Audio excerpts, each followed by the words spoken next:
So the way I structure it, and I think everyone should structure every rental property like this, is you have a rental property, so you buy a rental. Okay. You have a bank account for each rental. Now, all the money, everything goes through that one account. So if I'm bringing in 5 grand a month, that money goes into that account. I don't touch it.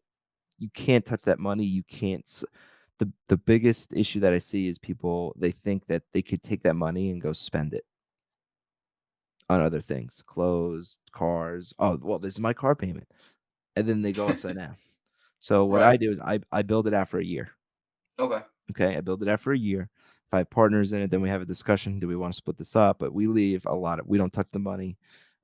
We'll put some extra money into the mortgage to bring that down a little bit. But that's the best way to do it. Gotcha. So you're really giving Don't yourself spend it. basically a year cushion.